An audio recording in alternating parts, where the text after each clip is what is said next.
Salamat ha. Dahil nawala man ako ng matagal na panahon, hindi niyo ako sinukuan. Mia More Tales presents Guanzon Series 4 Accidental Meeting My Quadruplet's Daddy.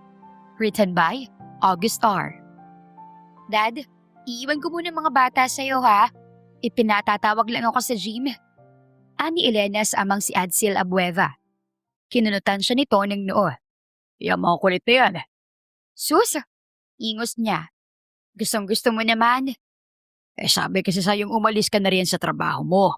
Pag lalaki ang ganyang trabaho, Lena, kita mo nga at puro lalaki ang nakakasama mo. Baka mapahama ka. Dad, napaka-OA mo naman. Mababait ang mga kasama ko. Hindi kami talo-talo. Yung mga nagpupunta sa gym. Gym ang tawag sa kumpanya kung saan siya nagtatrabaho bilang sports physical therapist. Literal na gym ang dalawang unang palapag habang ang pangatlo ay opisina nilang mga therapist at ang pang-apat ay office naman ng owner. Hindi naman namin nakakasalamuha yun, Dad. Pagdadahalan niya sa amang sobrang daming inaalala sa buhay. Yung mga bata ha, baka makalingatan nyo na naman po. Ellen Abueva is a single mom of 4 kids, quadruplets. Hindi siya masabing bunga ng isang gabing pagkakamali dahil mahal na mahal niya ang kanyang mga anak. Nabuntis siya noong nagdapadalos-dalos siya ng desisyon na sumali sa isang org o society 5 years ago. Peer pressure. Oo na nga. Mabuti na lang wala akong klase ngayon. Ikaw na bata ka talaga. Sabing kuhanan mo na ng nanis para hindi ka nag-aalala kung saan iiwan. Bye, Daddy! Sa halip ay niya. Hindi na siya sumagot sa ama. Kung sasagutin kasi niya ito, ay mas lalo pang hahaba ang usapan. Nasa labas na ang sundo niya. Ang tagal mo, girl! At heto nga at nagreklamo na. Hindi pa man siya nakakasakay ng tuluyan sa front seat. Baka sermon na naman tayo ni boss niyan? Nako, sabunutan ko lang siya sa kilikili, makita niya. Malakas na natawa ang kaibigan niyang si Christina. Mahina pa itong pumalo sa dashboard. Therapist din ito. Sabay silang nag-aral at nakatapos. Alam nito ang lahat ng kwento sa buhay niya. Lakas talaga ng trip mo. Baka matanggal tayo sa trabaho kung gawin mo yun. Mag-alaga ka na lang ng quadruplets mo. Pwede ko naman silang alagaan kahit na may trabaho ako. Nega ka. Tumango ito at bahagya siyang nilingon habang nagmamaneho. Yung tatay hinahanap mo ba? Siyempre dapat lang nahingan mo ng sustento yun, no? Kahit na mayaman naman kayo, responsibilidad niya na gumastos para sa mga anak niya. Graduating siya noon ng college. Saka gustuhang makilala ang lalaking nakauna sa kanya, nagkunwari siyang tulog noong panlabas na ito ng kwarto. At ang tanging palatandaan lang niya rito ay ang dragon tattoo nito sa likod, sa bandang kanang balikat. Yan mo na yun. Sus, kung ako yan, sinuyod ko na ang buong org. Umiling si Elena. Hindi na lang. Wala naman na ako sa grupo kaya mahirap na yun. Hindi nito alam na may palatandaan siya sa lalaking nakasama niya ng gabing yun. She didn't tell her. Sira ulo naman kasing lalaking yun, girl. Bakit hindi gumamit ng proteksyon? Intensyong buntisin ka, ganon. Hindi rin niya alam. Baka nakalimutan na? Hiyaan mo na nga. Galit na galit ka. Bakit kasi sumali ka? Ang daming tanong, Christina. Anya rito bago bumaba mula sa kotse dahil eksaktong tumigil na iyon sa tapat ng gym. Baba na. Baka kanina pa tayong hinihintay ni Mr. Zaraga. Ipinatawag sila dahil may bagong assignment daw na inassign sa kanilang dalawa. Baka may nag-inquire na team. Pagdating sa office ni Mr. Alan Zaraga, ay busangot na ito ng madatnan nila na nakaupo sa mahabang sofa. Good afternoon, sir. Bati niya, kasunod ang pagbati ni Christina. Pero, inirapan lang silang dalawa ng lalaki. You're 10 minutes late. Not a good attitude of therapist. Hindi na sila umimik dahil hahaba ang sermon kapag nagkataon. Kung nasa mood naman ito at walang sumpong ay nakikipagbiruan. Sorry sir, hindi na po mauulit. Talagang hindi na. Singhal ng lalaki sa kanya. Sit down the both of you. Inabutan sila nito ng tig-isang folder. That's our big-time client as of this year. Nang buksan niya ang folder, ay kumunot ang noo niya nang makilala ang lalaking nasa larawan. Naroon din ang lahat ng impormasyon at maging ang medical records nito. Mixed martial arts fighter? International po ito, sir. Bakit dito nag-hire ng sports therapist? Nakatanggap na naman siya ng masamang tingin mula kay Sir Allen.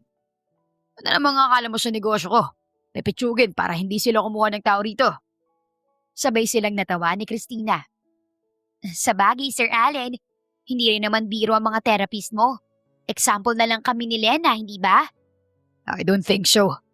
Nanlaki ang mga mata niya. Ano? Maayos na ang mood ng boss nila dahil nagagawa na nitong tumawa sa mga biro nila ng kaibigan. Madali lang naman itong pasayahin. Konting bola lang. So yun na nga. Ikaw ang magiging exclusive sports physical therapist ni Crisander Guanzon. Sikat na athlete yun. Filipino kaya rito kumuha. Kaysa tagabing bansa pa. Let's start tomorrow, Elena. Ikaw naman, Christina. Hindi niya na pinakinggan ang mga impormasyon na sinasabi ni Sir Allen sa kaibigan niya. Binasa niya ang nakasulat sa mga dokumentong nasa folder. Hindi naman nabago sa kanya ang ganoon.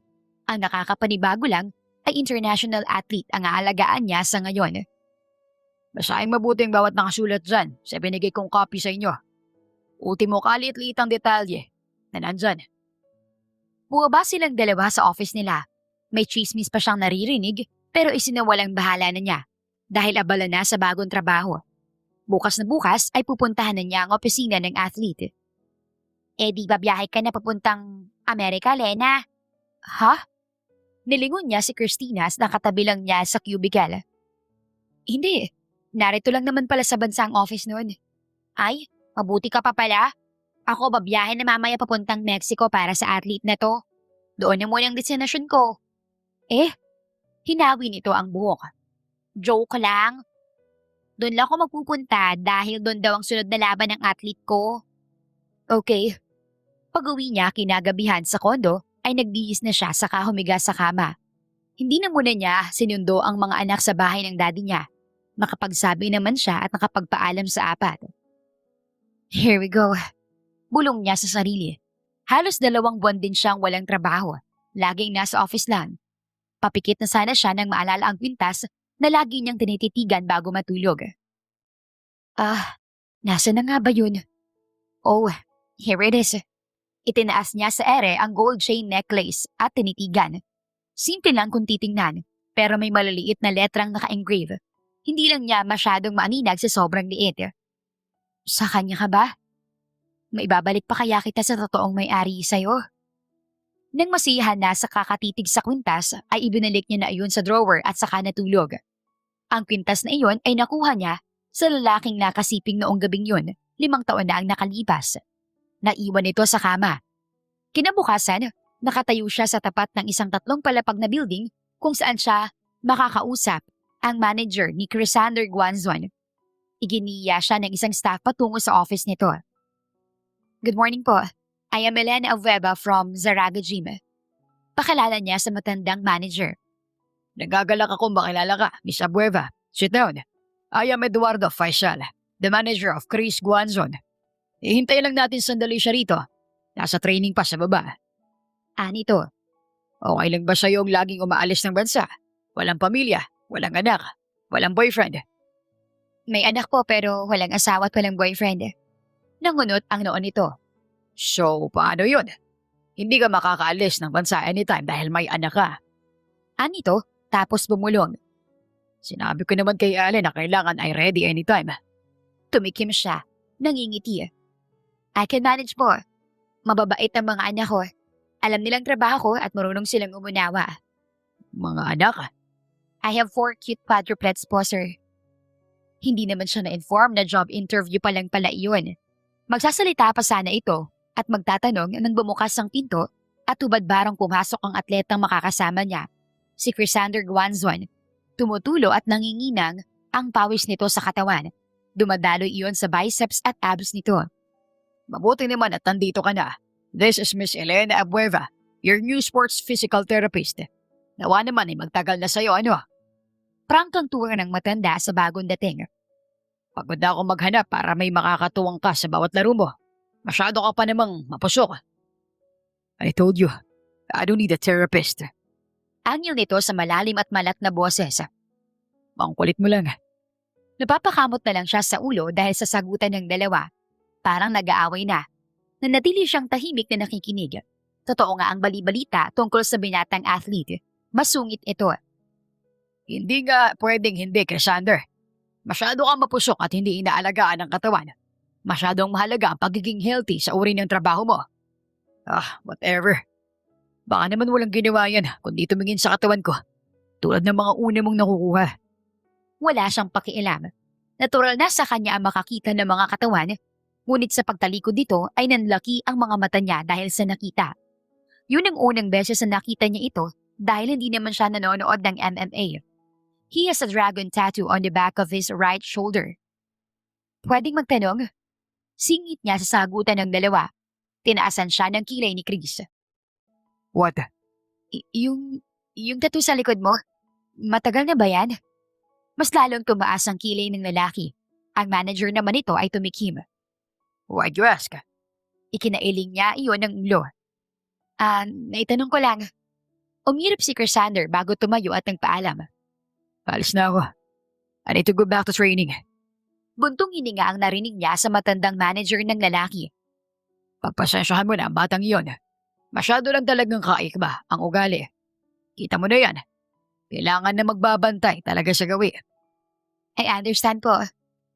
Ang tattoo niya na naitanong mo kanina. Kung hindi ako nagkakamali, that was during college pa. Matagal-tagal na rin. Bakit mo nga pala naitanong, Miss Abueva? Lena na lang po. Napansin ko lang po. Wala namang ibang dahilan. Okay, sige na. Sabi nito. You can watch his training. Makalipas ang 5 taon, hindi niya inakalang makakita pang muli ang lalaki na ang mapusok na gabi. At kung minamalas nga naman ay ito pa ang mismong athlete na makakatrabaho niya ngayon. He's an MMA fighter but also a lawyer. Nabasa niyo yun sa profile na ibinigay ng boss niya. Noong nag-aaral pa raw, pastime lang nito ang MMA. Tumigil nang pumasok sa law school at saka nagpatuloy ng makatapos.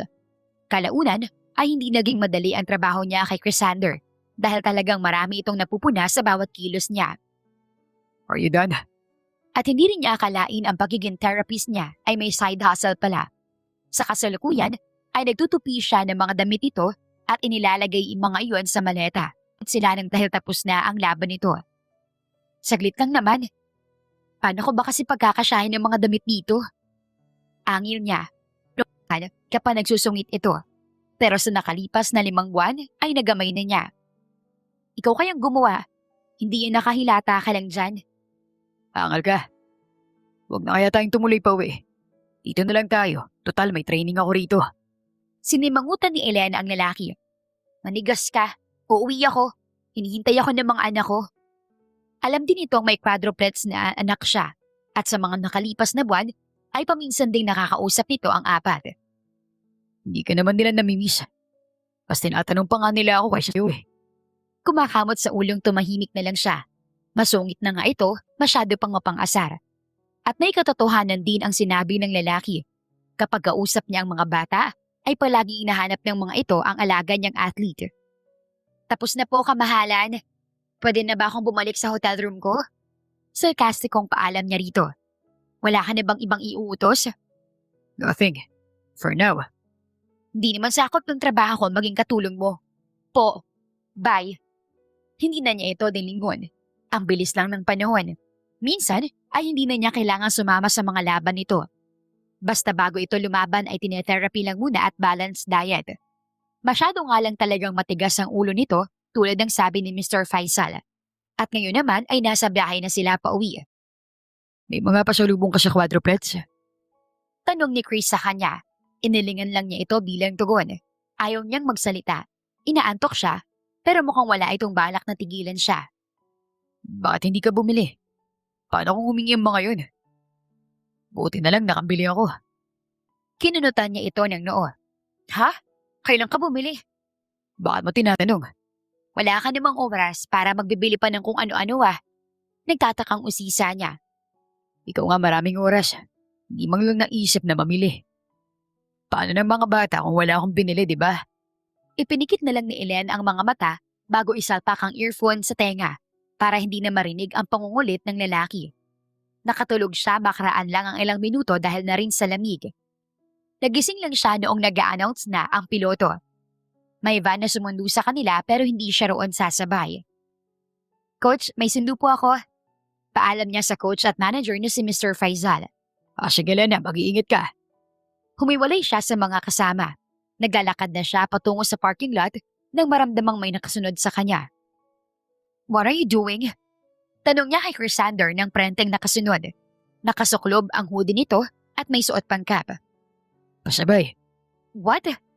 Kahit natago ang mukha nito, ay mukhang may ilan pa rin nakakakilala dahil may mga humito at sinusuyod ng tingin ang lalaki. Gigil tuloy siyang nagmarsya palapit sa kontseng susundo sa kanya. Mabilis niyang binuksan ang backseat kung nasaan ang 4 niyang anak. Sakay. Nang makasakay ito, ay mabilis din siyang sumakay sa front seat. Ang driver ng daddy niya na si Rommel ang nasa harap ng manibela. Thank you kuya sa pagsundo. Nang lingunin niya ang 5 sa backseat, ay nakakandong na sina Kai at Rain kay Chris. Guys, baba, bakit kayo nariyan? Mama, we miss you. Si Ethan yon, ang pangatlo sa quadruplets. Tumawid ito patungo sa front seat at yumakap sa kanya. Miss you too, baby. Tahimik naman si Evan, ang bunso sa 4 na nakaupo sa tabi ni Chrysander. Habang ang dalawang sina Elikay at Elray na una at pangalawa ay animated na nagkukwento. Saan kaya hatid, Chris? Tanong niya sa binatang nasa mga bata na ang atensyon. Sasama muna ako sa inyo. Ano? Nagtama ang mga mata nila sa rearview mirror. Ano? Masama ba? Kilala naman ako ng dad mo at itong mga bata. Wala naman yatang masama. Paano bang hindi makikilala kung bigla na lang itong sumusulpot sa kondo niya at kung wala siya roon, alam na alam nitong naroon siya sa bahay ng dad niya. Nawiwili ka naman po. Nagngangalit ang ngipinaan niya. Hinawakan ni Ethan ang kabila niyang pisngi. Mama, nag-aaway po kayo ni Tito Chris? Pilit niyang nganitian ang anak. No po, baby. Pagdating sa bahay ay nauna pa itong bumaba at tinulungan ng mga bata na willing naman na sumama. Hindi madaling makuha ang loob ng quadruplets. Masyadong masungit ang mga ito sa ibang tao, pero pagdating kay Chrysander, kahit noon sa video calls pa lang, ay ang lawak na ng ngiti ng mga ito sa lalaki. Come on, let's go inside. May mga pasalubong ako sa inyo. Maligayang wika nito saka inakay ang 4 na pasok na para bang ito ang may-ari ng bahay. Wala ang daddy niya dahil nasa university ito. Isa itong professor. Dahan-dahan siya naglalakad sa likod ng 5 lalaki. Patalon-talon pa sina Rain at Ethan. Ganoon nga siguro, dala ng lukso ng dugo. Samantala ay bahagyang nilingon ni Chrysander si Elena na mabagal na naglalakad pasunod sa kanila. Nang iangat nito ang tingin mula sa mga bata patungo sa kanya, ay mabilis siyang umiwas at itinuon ang atensyon sa 4 na naglilikot na. Be careful guys. Sabay niya nang magunahan ang 4 na sumampa sa couch. Mahulog kayo kids. Careful. Hindi po, Tito. Sanay na po kami. Mayabang na saad ni Elikay. Niyakyat pa nga po namin yung cabinet ni Lolo para kunin yung chocolates na tinatago niya sa taas eh. Mahina siyang natawa. Narinig na mahap ni Elena. Ano? Wala po. Mabilis na sagot ni Ethan. Napasenyas pa ito sa kanya ng, Shh. Bada magsinungaling kids. pangaral niya sa mga bata. Bawal din ang umakyat sa matataas. What if mahulog kayo? Gusto nyo ba magkaroon ng sugat? Masakit yun. Lalabas ang train sa sugat nyo. Hindi niya alam kung bakit sobrang gaan ng puso at pakiramdam niya sa 4 na batang ito. Ang totoo ay hindi siya mahilig sa bata dahil masyadong makukulit ang mga ito. Pero iba pagdating sa mga anak ng therapist niya. Opo, sorry po. Halos sabay-sabay na wika ng 4. Parang maaamong tupa ang mga ito na umupo ng tabi-tabi sa couch. Good. Anya, Ngayon, nandito ng pasalubong. nilingon niya ang driver nila kanina na bitbit ang kahon na pinaglagyan niya ng mga pasalubong para sa 4. Nakasunod sa kanila ang van na sumundo sa kanila sa airport. Umalis din ang mga ito nang maibigay ang mga pasalubong niya. Ang sabi niya kasi ay balikan na lang siya at ihatid muna ang manager niya. Wow! Nanlalaki ang mga matang ani Ethan. Ito ang pinaka-expressive sa 4. Nahihiya namang nakatingin si Evan. Hindi nakikigulo sa mga kapatid. Evan, come. Here's yours. Thank you po, Tito. Tinanggap nito ang 2 kahon ng toy car. Ang 3 naman ay nag-aagawan pa kaya sinaway na ni Elena. Kids, ano yan? Huwag kayong mag-away mga anak. Wika ng babae. Nag-thank you na ba kayo? Thank you, Tito Chris. Sabay-sabay na naman nasambit ng apat. Isa-isa niyang hinimas ang mga ulo nito bago hinarap ang babaeng busangot na. What? Hindi ko sinasanay ang mga bata sa sobrang daming laruan, Crisander. Baka umuboso naman sila. Hanggat maaari, isa o dalawa lang. Tumayo siya sa harap nito at namaywang. Sandaling sinilip ang nagkakatuwa ang magkakapatid bago muling bumaling dito. Mukhang wala naman sa ugali nila maging gahaman, Lena. Mababait at marunong umunawa ang mga anak mo, di ba? Hindi niya itatangging nahuhulog na siya sa babae. Hindi lang niya masabi dahil mukhang wala itong pakialam. Tutok ito sa trabaho at sa mga anak. Maayos ko silang pinalaki, Chris. That's what I'm talking about. Kinibitan siya nito ng balikat bago talikuran at umakyat sa hagdan. Pakitingnan ng mga bata. Mag-ibihis lang ako sandali. O sige, ako nang bahala sa kanila. Tao sa pusong anya. Walang pagtutol dahil gusto rin niyang makasama pa ang mga bata. Sa susunod na araw, ay baka wala na naman siyang oras. Mahigpit na naman ang training niya. Sleep, Lena. Pagod ka. Papakuha ko si Nani yung mga bata para makauwi ka at makapagpahinga rin. Pareho tayong galing sa malayong biyahe, Chris. Kailangan mo makabawi agad ng pahinga dahil sunod-sunod na naman ang mga training mo. Sige, I'll wait here. Alright. Nakipaglaro siya sa quadruplex at kakatuwang hindi siya nakakaramdam ng pagod. Kalahating oras pa ay dumating na ang nani ng apat at kinuha ang mga ito. Siya naman ay humiga muna saglit sa couch dahil bigla ay nakaramdam ng pagod. Ang sabi niya sa sarili ay pipikit lang niya saglit ang mga mata habang inihintay ang sundo. Ngunit mukhang natagalan ang idlip niya dahil nararamdaman niya ang pagyugyug sa kanyang balikat. Chris, ayos ka lang dyan? Nakamulatan niya si Elena. Lena, why?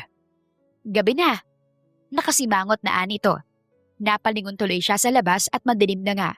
Pupungas-pungas siyang bumangon. Sorry, nakatulog pala ako. Naghintay lang sana ako ng sundo but I fell asleep. Okay lang. Pinauwi ko na rin yung sundo mo. Sa guest room mo na ituloy ang pagpapahinga. Sabay na lang tayong bumalik sa office bukas. Salamat. Tumayo siya at sinundan si Elena patungo sa ikalawang palapag. Huminto ito sa tapat ng isang pinto. Dito. Siya na ang pumihit ng seradura at saka pumasok sa loob. Iniwan niyang bukas ang pinto. Nagbabaka sakaling papasok din ng babae at hindi naman siya nabigo. Ihihiram sana kita ng pamalit na damit kay Dad. Pero mukhang hindi magkakasya sa'yo kaya magpapadeliver na lang ako. Madali lang naman yun eh. Maligo ka riyan. Bahagya siyang tumango. Ipinilig ang ulo dahil panandali ang nakaramdam ng hilo. Okay ka lang? Sige na, pwede mo na akong iwan dito. Anya, namumungay na rin kasi ang mga mata ni Elena. Mukhang antok na rin. Pahintay na lang ako ng damit mo ha. Naitawag ko na. Hindi nalihim sa kanya ang buhay ni Elena. Mayaman din ito. Kilala ang mga abueva sa larangan ng negosyo kahit pa nga ibang karera ang tinahak ng daddy nito. Salamat, Lena. Nakabala pa tuloy ako. Umirap ito. Buti alam mo, kung hindi pa nabanggit ni daddy na nasa baba ka pa rin at hindi ako bumaba kanina, naging yelo ka na sa lamig. Nakita ko ni Tito Ad. Oo. Kinatok nga ako bago dumiretso sa office niya at nasa baba ka raw. Reklamo nito sa kanya.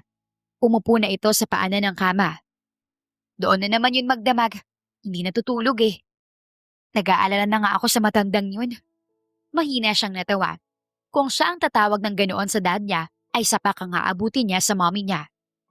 Bakit hindi mo kausapin? Ilang ulit na nga eh. Di naman nakikinig. Alis na ako. Tumayo ito at naglakad na palabas. Pero nung nasa may pinto na ay muling lumingon. Tumawag pala si Mr. Faisal. Tumawag daw ang mommy mo sa kanya. Hindi ka raw makontak. I'll call her later. Paglabas nito ay naligo muna siya at ibinalot ang sarili sa bathrobe na nasa banyo.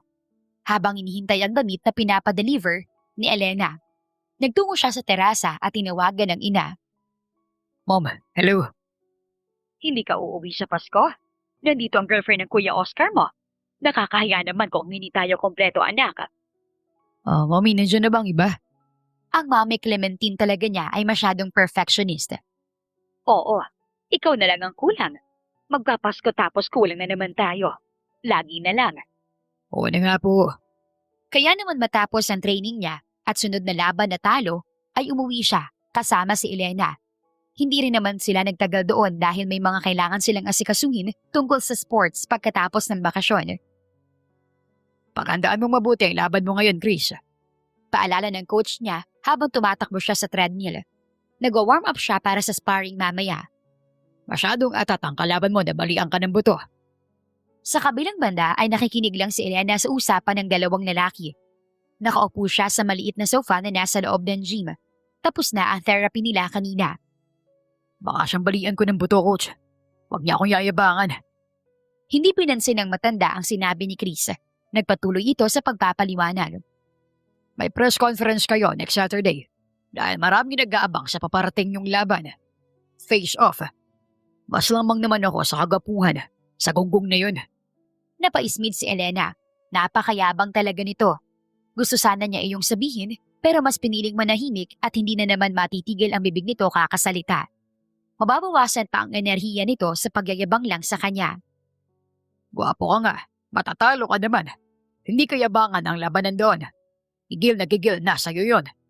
Kaya kahit gwapo ka, walang panamayan sa sipa at suntok ng kalaban mo, Crescender.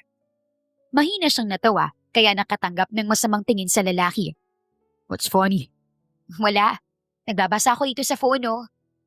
Palusot niya. Umismid ito. Love as you want. Papalitan kita kapag natalo na naman ako. Hindi ka effective na therapist kung ganun. Tama na yan. Don't waste your energy into something not useful. Tinawanan niya ito dahil kunot na ang noo sa inis, pero hindi na nagsalita pa dahil babatukan na ito ng coach nito. Panaka-naka naman ang tingin niya sa lalaki para bantayan ang workout nito, ngunit ang makulit niyang mga mata ay sumusulyap sa tattoo nito. Sa tuwing nakakausap ni Crescender ang mga bata ay kabado siya. Paano kung mapansin nitong may pagkakahawig ito at ang quadruplets? Nagtataka nga siya at bakit hindi pa. I'll be in Lenny's condo, coach. Ayaw ng istorbo. Nanlaki ang mga mata niya sa klase ng paalam ni Crescender sa coach. Anong gagawin mo ron? Singhal niya. At mas lalong nanlaki pa ang mga mata niya nang walang salitang tumango ang matanda. Pumayag ito? Coach, anong gagawin niyan sa bahay ko? Hayaan mo na, Lena.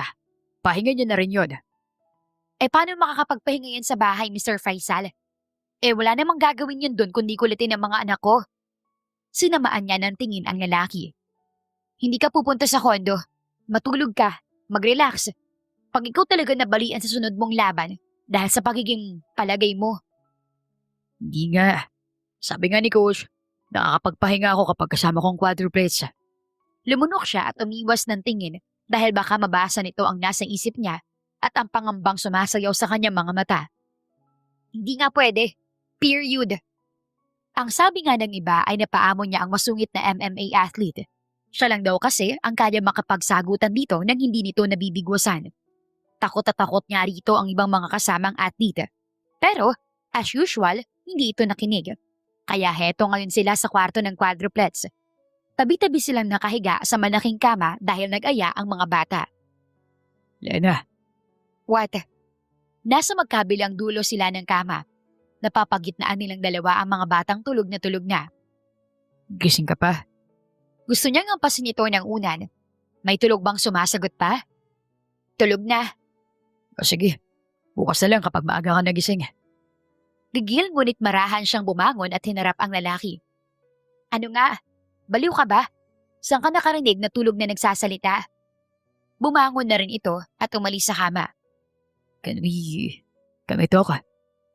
Tungkol saan? Bumaba siya mula sa kama at naunang maglakad papalabas ng kwarto ng mga bata. They settle on the kitchen. Hating gabi na pero naisipan pa niyang magtimpla ng kape. Hindi ka makakatulog niyan, Lena. Pampatulog ko talaga to. Mas inaantok ako kapag umiinom ng kape. That's bad for your health. Hindi naman lagi to. Kapag lang talaga hindi siya makatulog, imbis na gatas ay kape ang iniinom niya. Tubig naman ang kinuha ng binata sa ref pagkatapos ay naupo na ito sa tapat niya. Ano pag-uusapan natin? What if matalo Matalo na naman ako. Aalis ka na to look for another athlete. Ha? Bakit?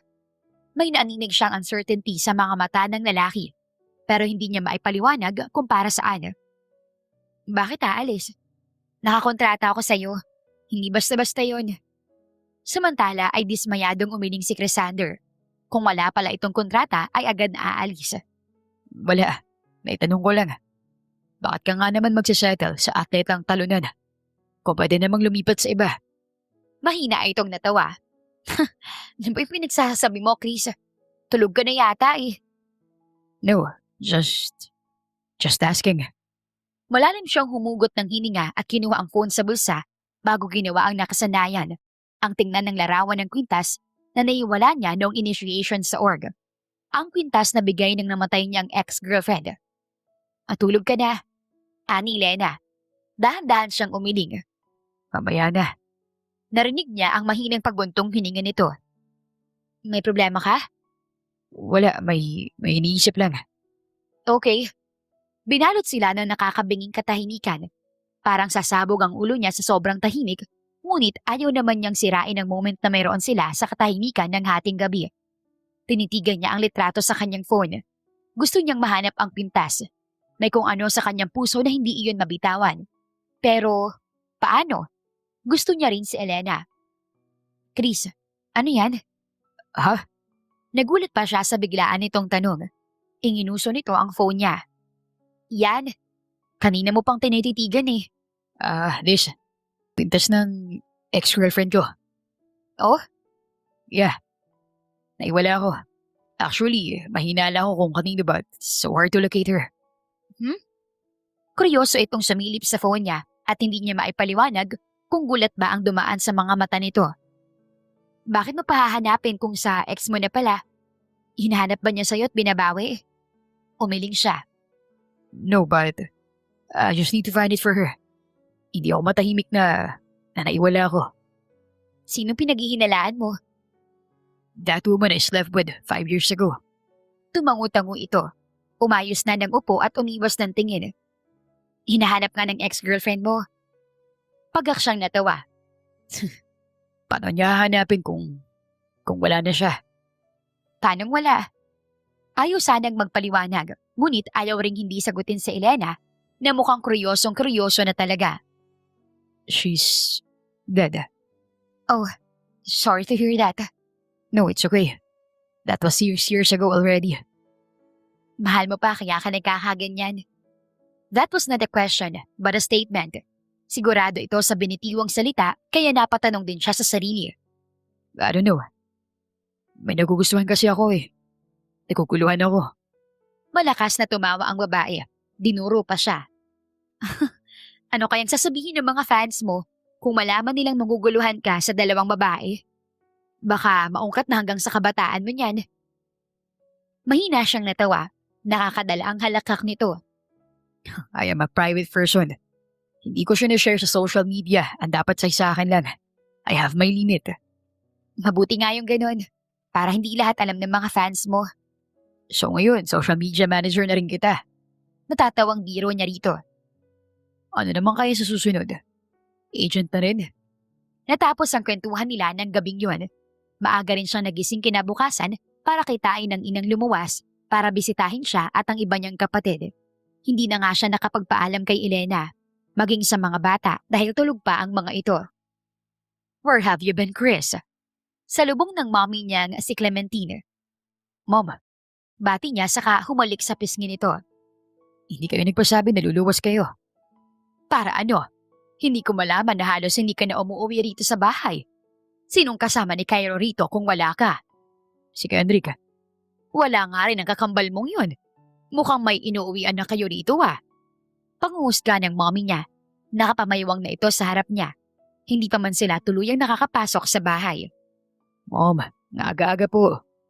Inakay niya ito papasok sa loob ng mansyon. Sino kasama mo? Ang dad mo. Hindi ko naman makaladkad ang Kuya Oscar mo dahil nagbumukmok sa breakup nila ni Maureen. Ayoko na lang makialam sa kanilang dalawa dahil malalaki na sila at may sarili ng desisyon sa buhay. Pero ako pinapakailaman. Kunwaring busangot na tanong niya rito. Wala ba akong sariling desisyon? Wala, Chrysandr. Singhal nito. Wala. Mom, malaki na rin kaya ako. Hindi na ako bata. Pwede na kang gumawa eh. Nanlaki ang mga mata ng mommy niya. Mukhang na-iskandalo sa sinabi niya. What? Baka meron na nga, Chrysandr. Dahil dyan sa sobrang kalandian mo. Baka bawat bansang napuntahan mo ay may anak ka. Grabe na yun, mommy. No, bata ka pa. Hindi pa pwedeng gumawa ng bata. Wala pang sariling desisyon. Iyan nga't padalos-dalos na pumasok sa MMA. Nako, ipinagdarasal ko sanang matalo ka at nang matigil ka na. Tinalikuran niya ang ina. Mommy talaga. Talagang hindi siya tinigilan nito hanggat hindi siya nakakaalis sa bahay para sa therapy. Pagbalik naman niya, akala niya ay wala na ito kaya isinama niya sina Elena at ang mga bata pa uwi. Pinilit lang niya ang babae kaya busangot ang mukha nito habang papasok sila sa mansyon. Ang 4 na bata naman ay excited na tumatakbo-takbo pa papasok. Bakit kasi kailangan pang sumama, Chris? Uuwi na lang kami. Magagabi na rin. Nilingon niya ito. Hawak niya ito sa braso dahil kulang na lang ay hilahin niya papasok. Birthday ko. Invited kayo. Huwag mo ako pinagloloko. Di mo birthday. Ingos nito. Uuwi rin kami Di kami magtatagal. Nagkagulatan lang noong pagpasok nilang dalawa sa living area ay naroon ang kanyang ina. Nakatingala ang 4 na bata rito. Mom, Pero hindi siya nito nilingon man lang. Nanatiling nakatingin ito sa mga bata. Nilingon niya si Elena na mukhang nag-ugat na yata ang mga paa sa semento dahil hindi na makakbang. Elena, you okay? Pero hindi rin niya ito makausap. Nakatitig ito sa kanyang ina at sa 4 na bata na nagtititigan pa rin. Nang sa wakas ay tingnan siya ng ina, ay halos mapaatras naman siya sa talim ng mga mata nito. Chrysandr? Mom, Mukhang may maling ideya yatang pumasok sa utak ng mommy niya. Nang lingunin niya ang kasama, ay nakatungo pa ito, kaya naman feel na feel ng mommy niya ang maling ideya nito. Yung tipong parang aamin sila sa sikretong matagal na itinago. what's this? Mom, anak sila ni Lena. You know her, right? Isinama ko lang sila dahil mas malapit ito kaysa sa condo nilang mag-iina.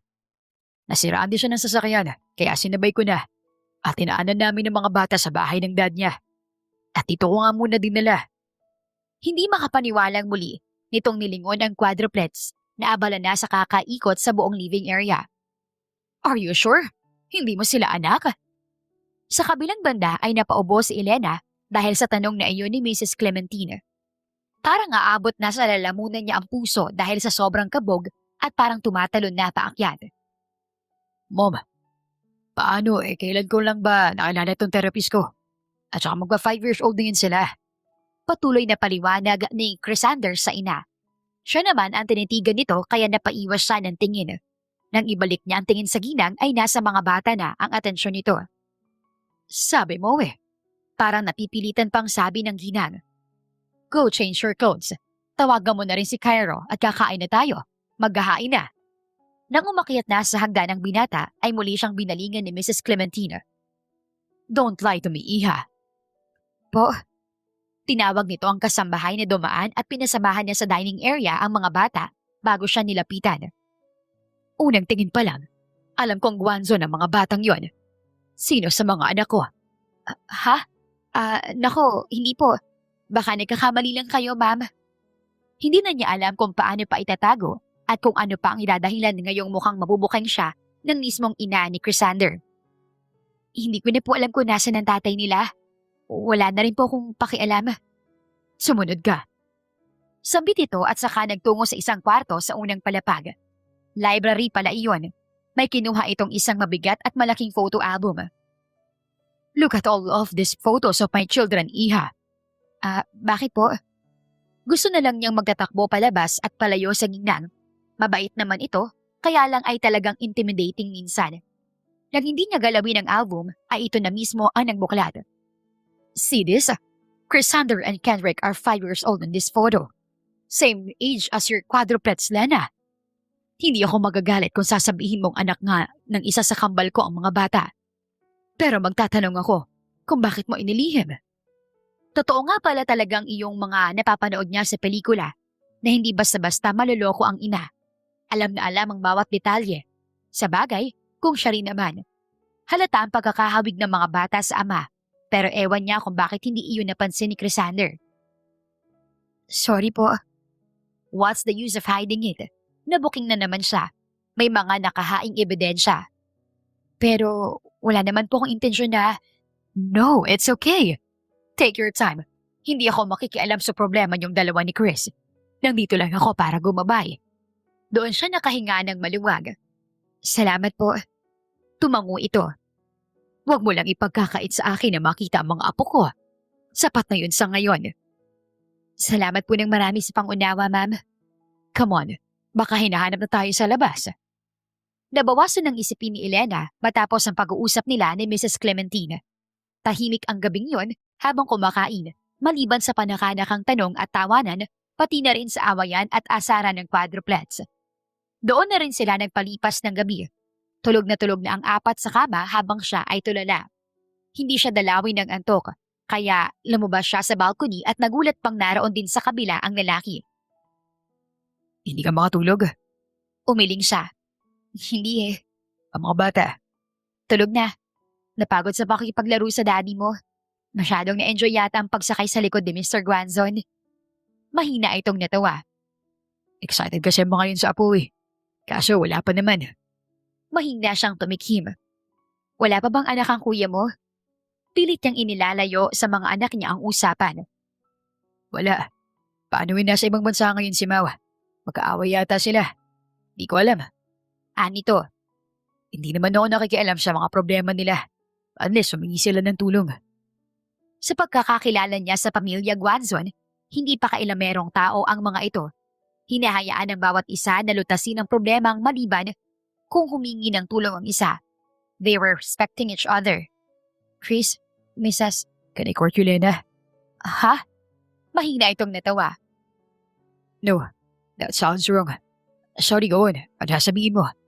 Na walang parang bola ang sana'y sasabihin niya. Ang balak na ipagtapat sana rito, ang totoo tungkol sa quadruplets. Hindi, wala yun. Please allow me to court you, Lena. I know I sound impulsive. Pero, hindi ko na kayang itago pa nararamdaman ko para sa'yo. Hayaan mo akong patunayan ang sarili ko. Lisa, tanggap ko ang mga anak mo. Tatanggapin ko sila. Ako na ang tatayong ama nila. Dapat lang. Dahil ikaw naman talaga ang ama. She absent-mindedly burst the information like it was nothing. Ha? Dapat sa isip niya lang yun eh. What? Ani Chris, umiling siya.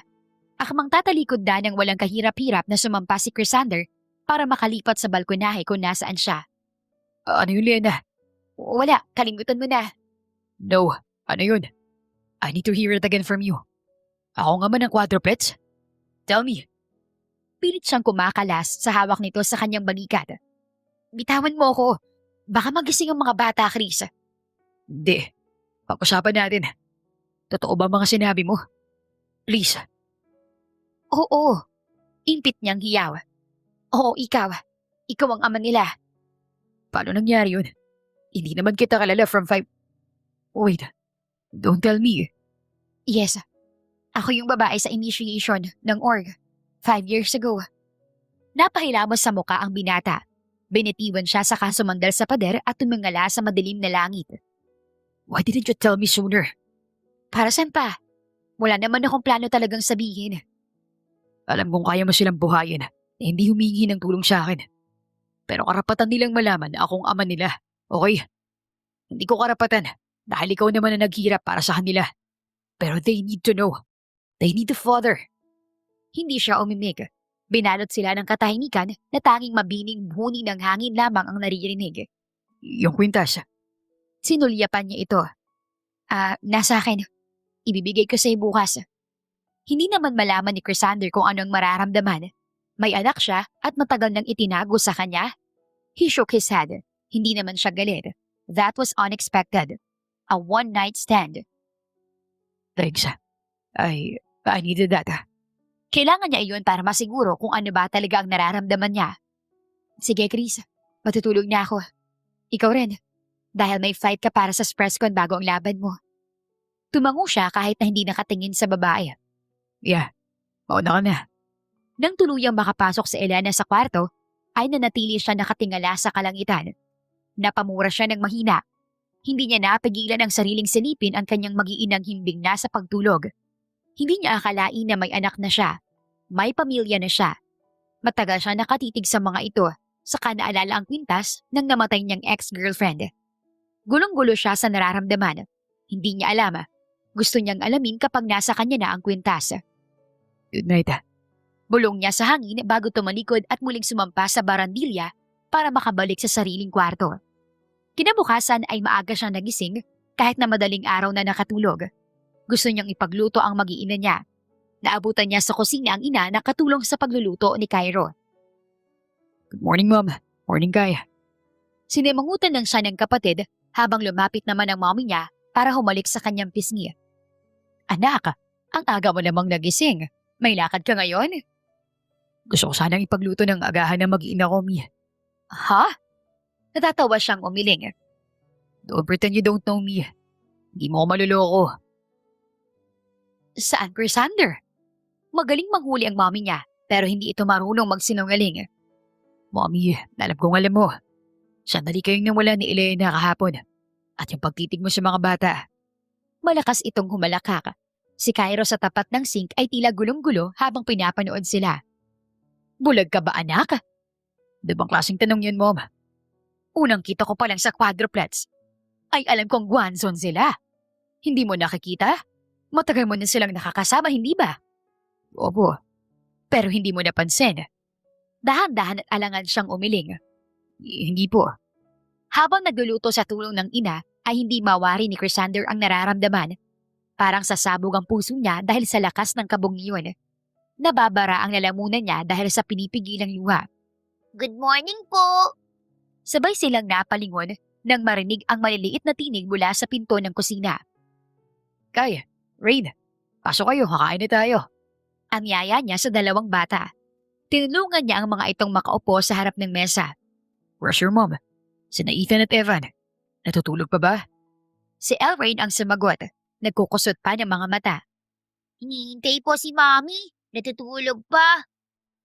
Gutom na po ako kaya hinila ko na pababa si Rain. Singit ni Kai. Sinundukan niya ang dalawa ng pagkain.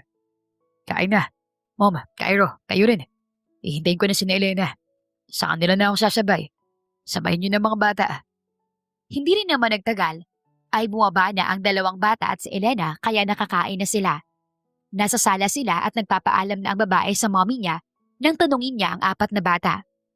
Sinong gusto mo masyal sa mall? Me! Sabay-sabay na hiyaw ng quadrupeds kaya napangiti siya. Want po! Si Elrain iyon na sumampa pa sa couch at tumalon-talon na agad na sinundan ni Kai. Hinihila naman ito ng kapatid na si Evan at sinasaway. You might fall. Mommy will be mad. Nangingiti niyang pinagmamasdan ang mga ito.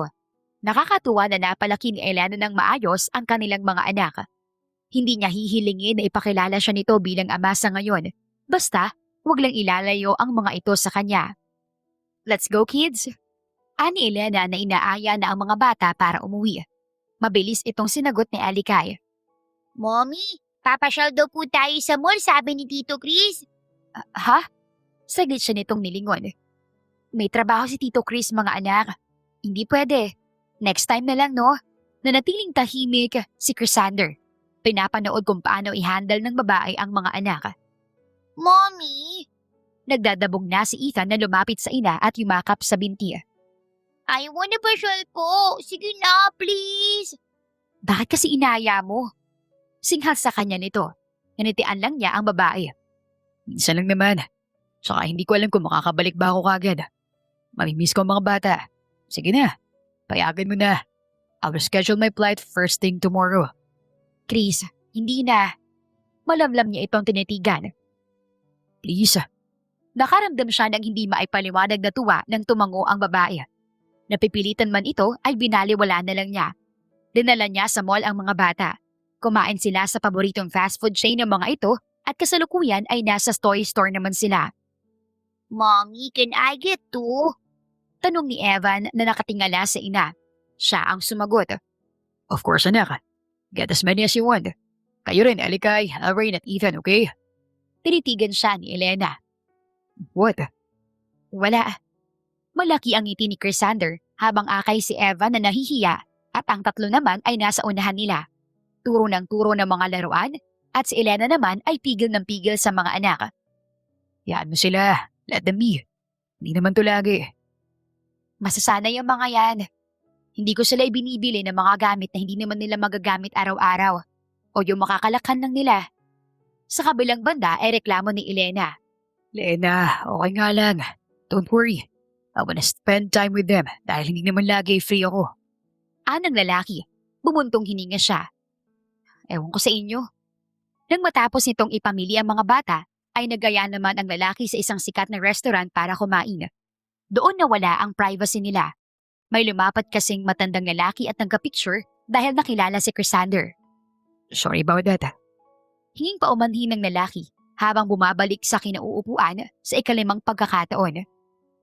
Hindi ko alam na may makakakilala sa akin. Napairap siya. Paanong wala makakakilala kung tanging specs lang ang suot nito bilang disguise? At ang mas nakakagulat ay may mga media na rin sa labas ng restaurant. Hindi lang makapasok dahil may 3 ng gwardya na nakaharang. Narinig niya ang mahinang mura nito. Sorry. Pati ang mga bata ay hindi nakaligtas sa mga mapangahas na tanong ng mga tao.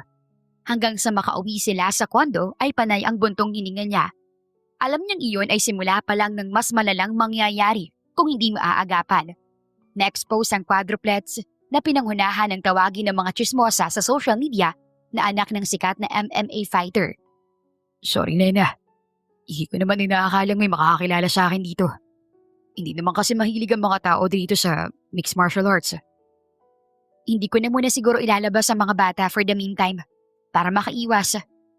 Panay ang hingi ng sorry ni Crisander hanggang sa makaalis ito. Tulog na ang mga bata. Mabuti na lang at hindi nagtanong kanina o baka nabigla kaya hindi na nakapagtanong. Hindi pa man siya nakakahiga at nakakapagpahinga ay tumunog ang kanyang phone. Hello? Christina? Bakit? Girl, ano tong kumakalat sa social media, ha? Na ano?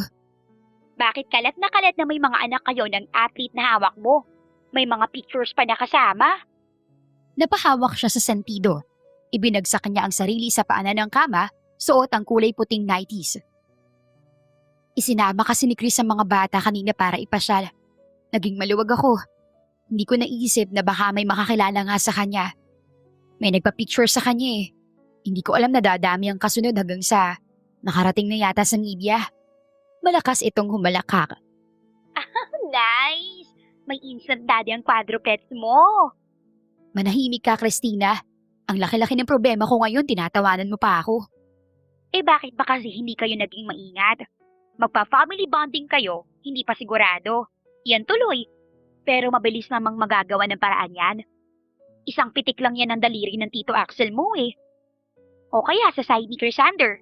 Di ba lolo niya yung istriktong si Sheik Almonte? Doon pa lang, tapos na agad ang problema ninyo. Hindi na. Kaya ko na to. Saka gaga ka. Anong family bonding? Hindi kami pamilya, baliw ka. Bulagang hindi nakakakita, Elena. Pero bakit hindi nakita ni Crisander nung una? Nagsunod-sunod pa ang pailan-ilang balita tungkol sa atleta at sa kanya. Na baka nga raw anak nito ang mga anak niya. Kasalukuyan ay nasa kondo siya. Tanghali yun. Hinihintay lang niyang matapos sa pag-aaral ang 4. Homeschooled ang mga ito at scheduled lang ang pag-aaral ng mga ito. Every Tuesday, Thursday at Saturday. Mommy? Oh, Elrene, anak, tapos na ang class niyo? Hawak pa nito ang lapis na ginagamit sa pag-aaral. Mommy, totoo po ba? Ang alin, anak? Umupo ito sa tabi niya. Is Tito Chris our daddy po? Nanlaki ang mga mata niya. Hindi inaasahan na itatanong yun ng anak niya sa kanya. Elrain is observant. Kaliit-liit ang bagay ay napapansin nito. Saan mo naman nabalitaan yan, Elrain? Sino nagsabi sa'yo? Hindi pa man ito nakakasagot, ay narinig naman niya ang boses ni Ethan. Daddy natin si Tito Chris. Ethan, nasa ibang bansa na ang lalaki. Mag-iisang linggo na. Hindi required na kasama siya kaya naiwan na lang siya para bantayan ang mga anak. Kaya heto at 4 na ang gumigisa sa kanya. Panaka-naka nagtatalo pa. Mommy, totoo po ba? Ang alin, anak? Yung sabi po ni Rain. Hinaplos niya ang ulo ni Ethan na kumandong na sa kanya. Anak, si Alikay ay nakaupo na sa paanan niya at nakayakap sa kanyang binti. Wala naman tayong daddy. Tapos bakit magiging si Tito Chris? Di ba, Mommy, wala naman kaming daddy. Di naman makakain yun. Kahit nakabado ay hindi niya napigilan ang mapangiti sa banat na yon ng panganay sa quadruplets. Si Evan sa tabi ay humahagikik. Gutom ka na naman, Kai. Ako rin. Kaya sabay na niyugyug ng dalawa ang binti niya. Mommy, may cake pa po. O sige, kukuha si Mommy. Eksaktong tumayo siya, ay lumabas naman sa study room ang tutor ng mga bata at nagpaalam na aalis. Nagpasalamat siya rito saka dumiretso sa kusina at kumuha ng cake. Heto na. Mommy, daddy nga namin si Tito Chris. Akala niya ay nalimutan na ng mga bata ang usaping yun, pero heto at nagtatanong na naman si Elrain na sinundan ni Alikay. Okay lang na wala kaming daddy basta may mommy. Pero okay lang din po na maging daddy si Tito Chris po. Bumuntong hininga siya. San nga ba ninyo nalaman yun? Mabilis na itinaas ni Alikay ang kamay. Narinig po namin kayo ni Lola Clementine sa bahay po nila. Nisama po ako ni Rain para sumilip sa pinto. Nisasabi ko naman po na bad yun. Pero exciting po naman. Napailot siya sa noo. Hindi talaga yata magandang tandem ang outgoing at observant. Tapos, napunta pa sa dalawa niyang anak. Paano nga kung si Tito Chris ang daddy ninyo? Sumubo muna ng cake si Evan bago na unang sumagot. Di wow. Naghalaka ng quadruplet sa sagot na yon ng bunso. Sa huli ay nagawa niyang ipagtapat na may gaan sa loob ang totoo sa mga anak. Wala namang kakaibang reaksyon ng mga ito. Kibit-balikat lang at nagpatuloy sa pagkain. Hanggang sa dumating ang laban ni Crisander. Hindi talaga siya nanonood dahil kabadong-kabado siya, pero ngayon ay hindi siya mapakali. Mommy, nahihilo na po ako. Angang ni Ethan sa parot parito niya. Sorry anak. Nikakabahan si Mommy. Lalaban daw si Daddy ngayon. Di ba nagsisipa-sipa siya? Ni-research ko kaya sa YouTube po. Sabat ni Alikay. Nasinundan ni Elrain. Ay, napanood ko rin yun. Galing nga eh. Naghintay siya hanggang sa makatanggap ng video call mula sa manager na si Mr. Eduardo Faisal. Nakakonect sa Smart TV kaya doon sila magkausap ngayon. Mr. Faisal, may nangyari po ba? Bakit mukha kayong balisa? Nasaan po kayo? Elena, Lumunok ito. nasa ospital kami.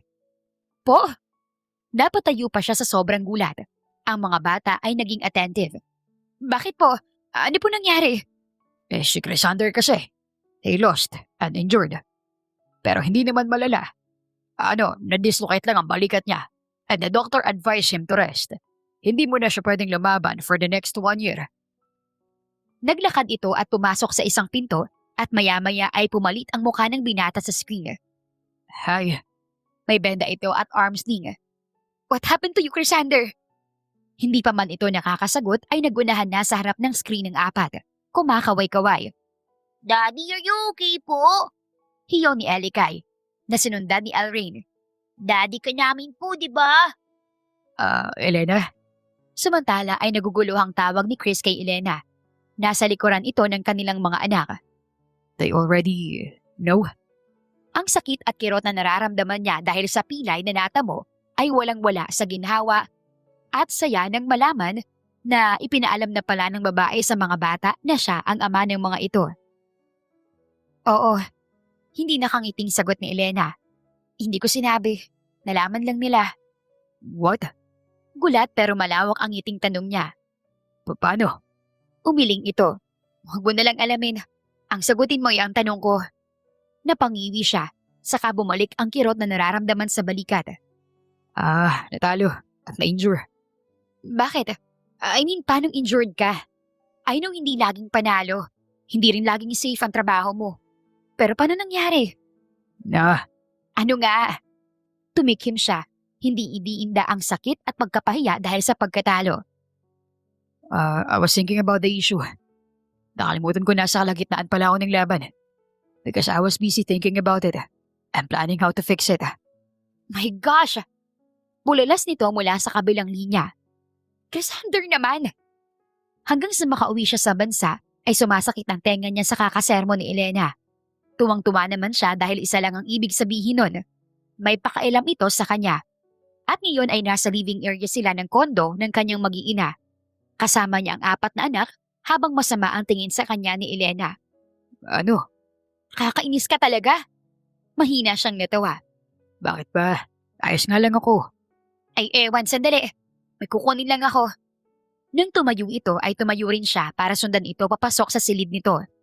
Ano yan? May kinukuha kasi ito sa drawer sa bedside table. Oh, nang makita niya kung anong inabot nito sa kanya ay natigilan siya. Bigla ay parang bumalik siya sa nakaraan. Salamat Tito Lena.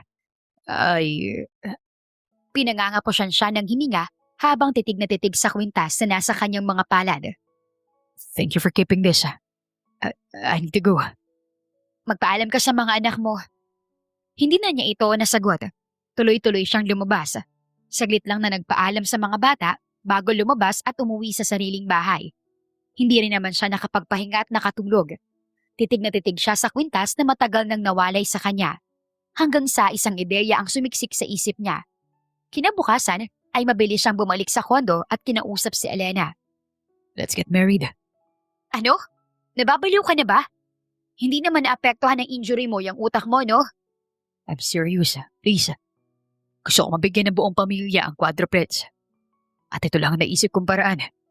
Paraan para makaiwas at makalayo sa kanyang nakaraan na unti-unting bumabalik dahil sa kwintas. Please. No, Pero lumalaki ng mga bata, Lena. I promise. Hindi na mangyayari yung nangyari last time. Aalis na ako sa MMA. I'll pursue my career being a lawyer. Para makaiwas na tayo sa mga mata ng mga tao. Mamumuhay tayo ng bayapa. hindi ako magpapakasal sa isang lalaking nakakulong pa sa nakaraan, Crisander. Umiiling na nito. Ayusin mo munang sarili mo. Pakawalan mo ang lahat sa nakaraan. Kung hindi pa huli ang lahat, saka mo kami balikan. Elena, Agad siyang binalot ng takot. I'm sorry. Alam niyang mali siya. Totoong kailangan niya munang ayusin ang sarili niya. it's okay. Okay lang. Hindi niya napigilan ang sariling mahaapitin at yakapin ito. Magkayakap silang dalawa nang lumabas mula sa study room ang mga bata at naghihiyawang nakiyakap sa kanila. Lumuhod siya para magpaalam sa mga ito. Kids, listen. Listen to Daddy. Mawawala muna sandali si Daddy. Pero babalik naman ako. May aasakasuhin lang. Huwag mong papasaway kay Mommy Malalaman ko yun. Hindi niya inakalang iismiran siya ni Evan. Sanay naman po kaming walang daddy. Evan, saway ni Elena rito. No, it's okay, Elena. Anya, Anak, may aasakasuhin lang ako. Pero hindi ibig sabihin nun ay mawawala na si Daddy. Babalik ako kagad, okay? that day, he promised to make himself better. Pumasok siyang lawyer sa firm ni Attorney Range Banderas. Hindi na siya bumalik sa MMA.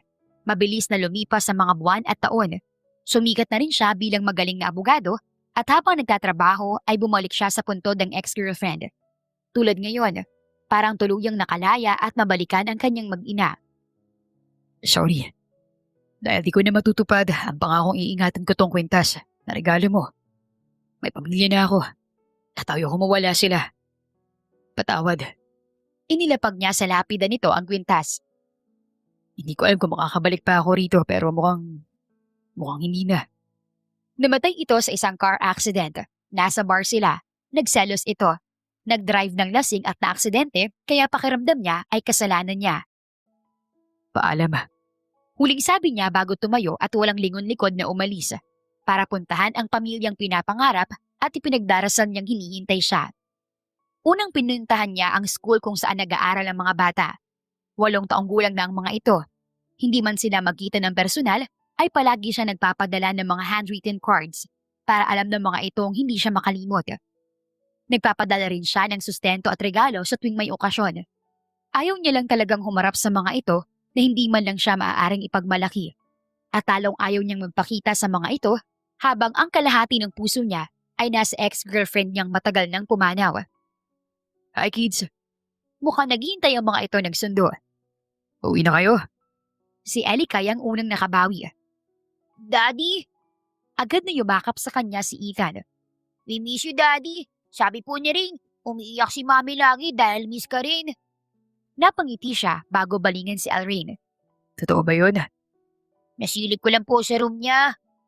Nakukutuwang hindi nagtanim ng sama ng loob ang mga bata sa kanya. Laking pasasalamat niya kay Elena dahil sa magandang pagpapalaki nito sa kanilang mga anak kahit na wala siya at inaayos muna ang sarili. Isasabay ko na kayo. Okay po. Habang nasa biyahe ay panay ang kulitan at asaran ng magkakapatid. Mas lalong naging makukulit ang mga ito at hindi nagpapatalo sa asaran. Panaka-naka naman siya nagtatanong tungkol sa ina ng mga ito. Kamusta naman ang mami nyo? Nakangisi siyang tiningnan ni Alikay. Mismo, Daddy. Nginisian niya ito pabalik. Halata ba? Di ka naman po yata, Miss. Si Evan, Bakit hindi?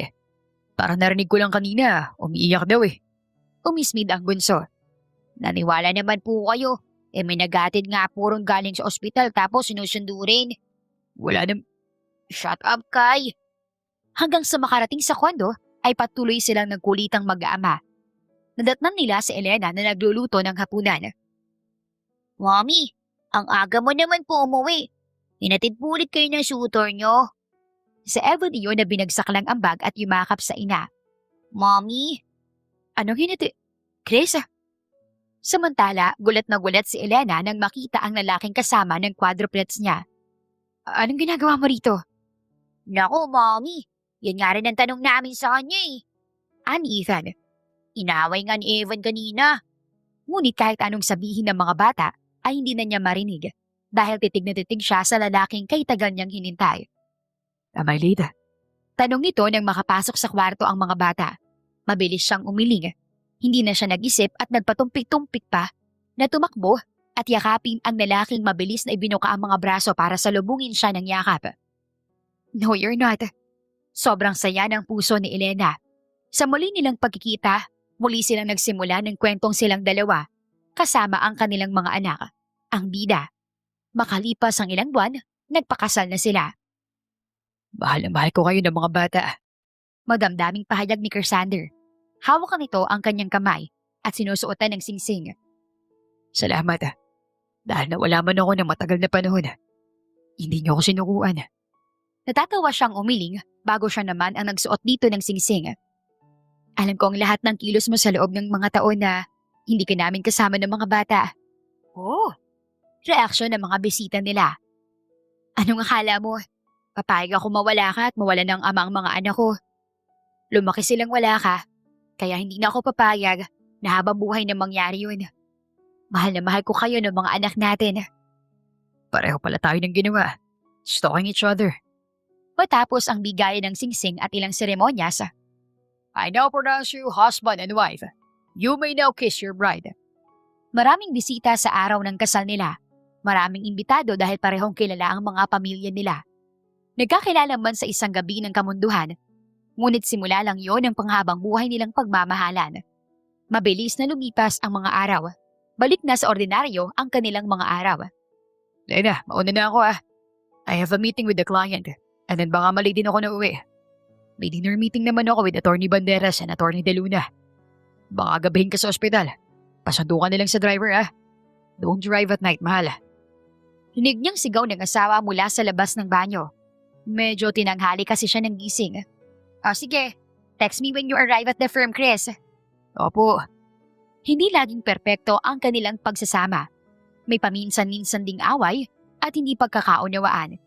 Pero hindi nila iyon tinutulugan para kinabukasan ay hindi madala ang sama ng kalooban.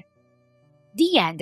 Kung nagustuhan niyo ang aming istorya, huwag kalimutang mag-like at subscribe. Salamat sa pakikinig. Mag-iingat po tayong palagi at naway lagi tayong pagpalain. Hanggang sa susunod.